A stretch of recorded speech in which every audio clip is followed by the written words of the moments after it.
Start.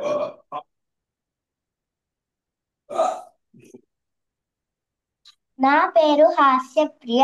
మా నాన్న పేరు కళ్యాణ్ రామ్. మా అమ్మ పేరు కృష్ణవల్లి. నేను థర్డ్ క్లాస్ చదువుతున్నాను. నేను సెకండ్ చాప్టర్ చెప్పబోతున్నాను. ఓం శ్రీ పరమాత్మనే నమః. అథ ద్వితీయోధ్యాయః. సాంఖ్యయోగः. సంజయ ఉవాచ తం తథా కృపయాభిష్టం అశ్రుపూర్ణాకులేక్షణం పిషిదంతమిదం వాక్యం ఉవాచ మధుసూదనః.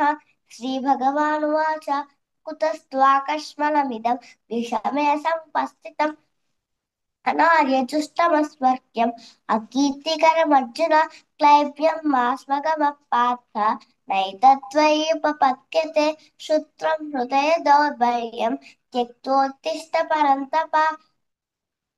అర్జున ఉవాచ కథం భీష్మమహం సంఖ్యే ద్రోణం చ మధుసూదన ఇషుభిः ప్రతియోత్స్యామి పూజార్హా వరిసూదన. గురూణ హత్వా హి మహానుభావాన్ శ్రేయో భోక్తుం భైక్షమపీహ లోకే అత్వార్థకామాంస్తు గురూనిహైవ భుञ्जीय భోగాన్ రుధిరప్రదిగ్ధాన్. न चैतद्विद्मः कतरन्नो गरीयः यद्वा जयेम यदि वा नो जयेयुः यानेव हत्वा न जिजीविषामः तेव स्थितः प्रमुखे धार्तराष्ट्राः. कार्पण्य दोषोपहत स्वभावः पृच्छामि त्वां द्रष्टुमहं तथैव. कार्पण्यदोषोपहत स्वभावः पृच्छामि त्वां धर्मसम्मूढचेताः. यच्छ्रेयस्यान्निश्चितं ब्रूहि तन्मे शिष्यस्तेऽहं शाधि मां त्वां प्रपन्नं न हि प्रपश्यामि ममापनुद्यात् यच्छोकमुच्छोषणमिन्द्रियाणाम् अवाप्य भूमावसपत्रमुक्तं राज्यं सुराणामपि चाधिपत्यं. सञ्जय उवाच एवमुक्त्वा ऋषिकेशं गुडाकेश एवमुक्त्वा ऋषिकेशं गुडाकेशः పరంతపః. नयो परन्तपः नयोच्चैति गोविन्दम् उक्त्वा तूष्णीं बभूवः. तमुवाच ऋषिकेशः प्रवसन्निव भारत सेनयोरुभयोर्मध्ये विषीदन्तमिदं वचः. श्रीभगवानुवाच असोच्यानन्वसोचस्त्वं प्रज्ञावादां च भाषसे गतासु न गतासूंश्च न शोचन्ति पण्डिताः. न त्वेवाहं जातु नासं न त्वं नेमे जनाधिपाः न चैव न भविष्यामः सर्वे वयमतः परं देहिनोऽस्मिन् यथा देहे कौमारं यौवनं जरा तथा देहान्तरप्राप्तिः धीरस्तत्र न मुह्यति मात्रा स्पर्शास्तु कौन्तेय शीतोष्णसुखदुःखदाः आगमापायिनो नित्याः तां तितिक्षस्व भारत यं हि न व्यथयन्त्येते पुरुषं पुरुषर्षभ समदुःखसुखं धीरं सोऽमृतत्वाय कल्पते नासतो विद्यते भावः नाभावो विद्यते सतः उभयोरपि दृष्टोऽन्तः त्वनयोः तत्त्वदर्शिभिः अविनाशि तु तद्विद्धि येन सर्वमिदं ततं विनाशमव्ययस्यास्य न कच्चित् कर्तुमर्हति.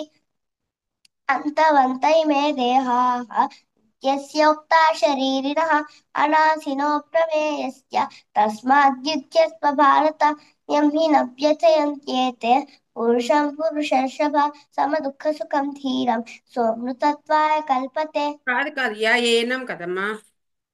एनं वेत्ति हन्तारं यश्चेयं मन्यते हतम् उभौ तौ न विजानीतः नायं हन्ति न हन्यते न जायते प्रियते वा कदाचित् नायं भूत्वा भविता वा न भूयः अजो नित्यः शाश्वतोऽयं पुराणः न हन्यते हन्यमाने शरीरे वेदाविनाशिनं नित्यं य एनमजमव्ययं कथं स पुरुषः पार्थ कं घातयति हन्तिकं वासांसि जीर्णानि यथा विहाय नवानि गृह्णाति नरोपराणि तथा शरीराणि विहाय जीर्णानि अन्यानि संयाति नवानि देहि नैनं छिन्नन्ति शस्त्राणि नैनं दहति पावकः न चैनं क्लेदयन्त्यापः न शोषयति मारुतः अच्छेद्योऽयमदाह्योऽयम् अक्लेद्यो शोष्य एव च नित्यः सर्वगतस्थाणुः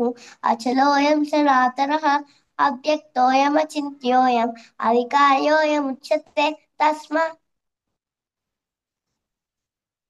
तस्मादेवं विदित्वैनं नानुशोचितुमर्हसि स्वधर्ममपि अथ चैनं अथ चैनं नित्यजातं नित्यं वा मन्यसे वृतं तदापि त्वं महाबाहो नैवं शोचितुमर्हसि जातस्य मित्रुः मृत्युः ध्रुवं जन्म मृतस्य च तस्मात् परिहार्येत्ते अत्वं शोचितुमर्हसि अव्यक्तादीनि भूतानि व्यक्तमध्यानि भारत अव्यक्तनिधनान्येव तत्र का परिदेवना आश्चर्यमत् कश्चिदेनम् आश्चर्यवद् वदति तथैव चान्यः आश्चर्यवच्चैव मन्यः शृणोति श्रुत्वाप्येनं वेद न चैव कश्चित् देहीरित्यववच्चोऽयं देहे सर्वस्य भारत तस्मात्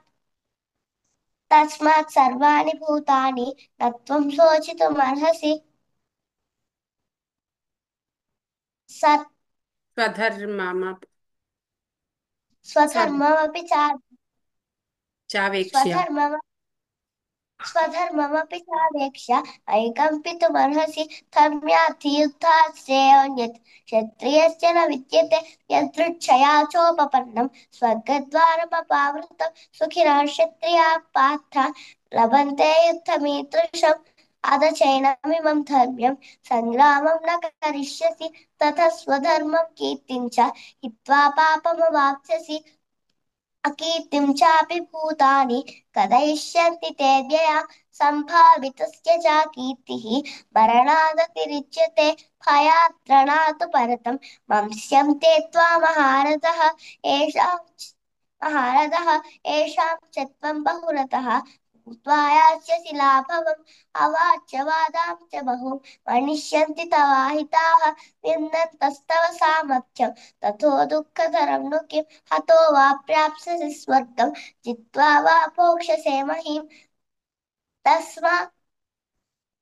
तस्मादुत्तिष्ठ कौन्तेय युद्धाय कृतनिश्चयः सुखदुःखे समे कृत्वा लाभालाभौ जयाजयौ ततो युद्धाय युज्यस्व नैवं पापमवाप्स्यसि एषा ते विहिता साङ्ख्ये बुद्धिवियोगे त्विमां शृणु बुद्ध्या युक्तो यया पार्थ कर्मबन्धं प्रहास्यसि नेहाभिक्रमणासोऽस्ति प्रत्यवायो न विद्यते स्वल्पमप्यस्य कर्मस्य त्रायते महतो भयात् व्यवसायात्मिका बुद्धिः एकेह कुरु नन्दन बहुशाखाद्यनन्ताश्च बुद्धयो व्यवसायिनः यामिमां पुष्पितां वाचं प्रवदन्त्य विपश्चितः वेदवादरतां पार्थ नान्यदस्तीति वादिनः कामात्मानस्वर्गपराः जन्मकर्मफलप्रदाः क्रियाविशेषबहुला भोगैश्वर्यगतिं प्रति भोगैश्वर्यप्रसक्तानां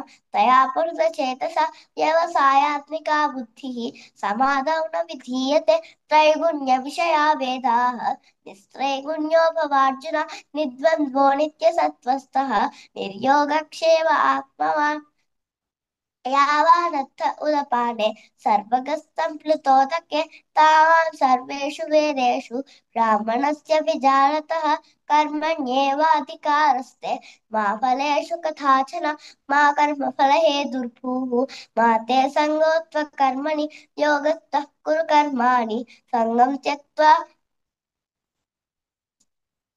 सङ्गं त्यक्त्वा धनञ्जय सिद्ध्यसिद्ध्योर्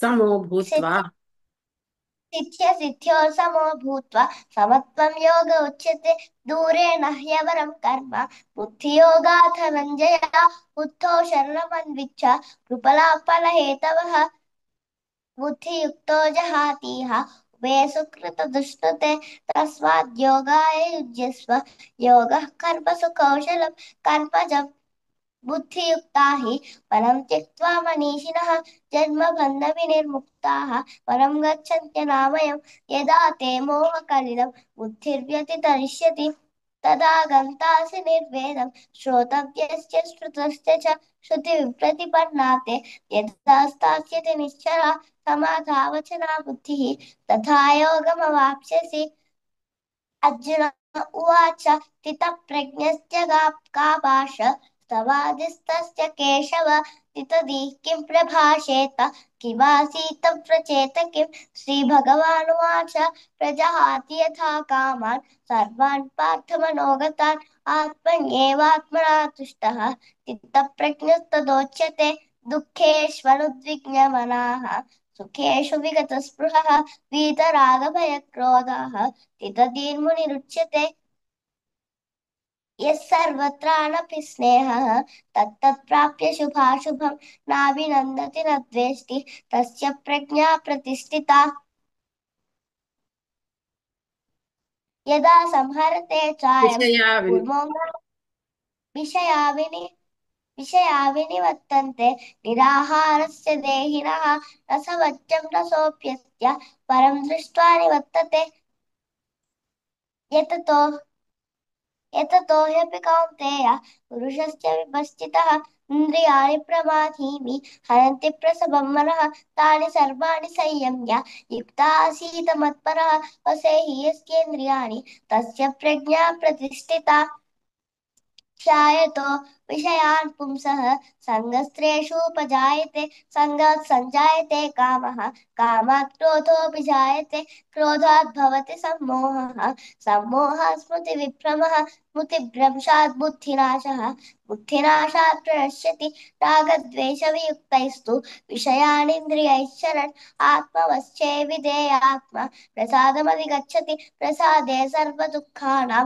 हानिरस्योपजायते प्रसन्नचेतसो ह्यासु बुद्धिपर्यवतिष्ठते नास्ति बुद्धिरयुक्तस्य अजायुक्तस्य भावना अजाभावयतः शान्तिः अशान्तस्य कुतः सुखम् इन्द्रियाणां हि चरतां यन्मनोनुविधीयते तदस्य हरति प्रज्ञा वायुर्नावमिवाम्भसि तस्मात् यस्य महाबाहो निगृहीतानि सर्वशः इन्द्रियाणि इन्द्रियार्थेभ्यः तस्य प्रज्ञा प्रतिष्ठिता या निशा सर्वभूतानां तस्यां जागर्ति संयमी यस्यां जागति भूतानि सा निशा पश्यतो मुनेः आपूर्यमानमचलप्रतिष्ठं समृद्धमाप प्रविशति यत्त्वत् तत्त्वप्रमायं प्रविशन्ति सर्वे सुशान्तिमाप्नोति न తద్వత్ कामकामी కామాయం. మళ్ళీ చెప్పి తద్వత్ కామాయం అది మళ్ళీ స్టార్ట్ చేయి. ఆపూర్యమాణ. आपूर्यमाणमचलप्रतिष्ठं समुद्रमाव प्रविशति यत्त्वत् तत्त्वप्र తద్వత్ तत्त्वत्का కామాయం.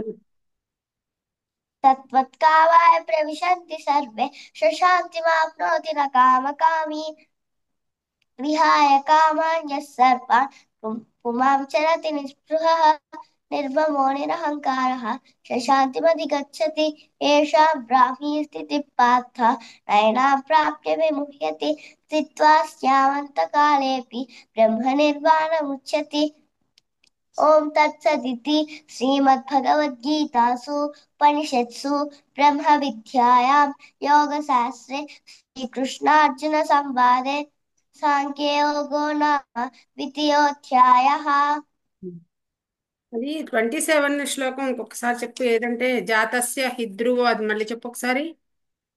జా जातस्य हि ध्रुवं जातस्य हि ध्रुवो मृत्युः ध्रुवं जन्म मृतस्य च ఆ హిద్రువో तस्मात् దగ్గర హిద్రువో దగ్గర అదేదో జాతస్య మీ లాగా వినపడింది నాకు. అందుకని అడగమన్నా. అది ఉవాచ దగ్గర కూడా నాన్న కొంచెం హసప్రియ సంజయ ఉవాచ గ్యాప్ ఇవ్వు. ఆ ఉవాచ దగ్గర గ్యాప్ ఇవ్వాలి. శ్రీ భగవాన్ ఉవాచ దగ్గర వెళ్ళిపోవచ్చు కానీ ఈ సంజయ్ ఉవాచ దగ్గర వచ్చినప్పుడు సంజయ్ ఉవాచ అర్జున్ ఉవాచ దగ్గర చిన్న పాజ్ లాగా. మళ్ళీ 35వ శ్లోకంలో మహారథ కాదు మహారథాహ కరెక్షన్ చేసుకున్నావు కానీ మళ్ళీ ఆ రథ దగ్గరే ఆగిపోయింది. అది మళ్ళీ 43 శ్లోకంలో కూడా ఇక్కడ కూడా అంతే ఫలప్రదాం అక్కడ ఫలప్రదమ్మ ఏదో అన్నా అక్కడికి ఓ చిన్న కరెక్షన్. అదర్వైజ్ చిన్న చిన్న మిస్టేక్స్ ఉన్నాయమ్మా, ఎక్కువ కరెక్షన్స్ లేవు కానీ కొంచెం ఓవరాల్గా బాగానే ఉంది. కొంచెం ప్రాక్టీస్ కూడా కొద్దిగా అవసరం ఇంకొంచెం. ఓకేనా? బాగానే ఉందిలే, అదేం మెమరీకి ఏమి ఇబ్బంది లేదుగా, మధ్యలో ఆగింది కానీ బాగానే ఉంది. ఓకే. Okay ma'am.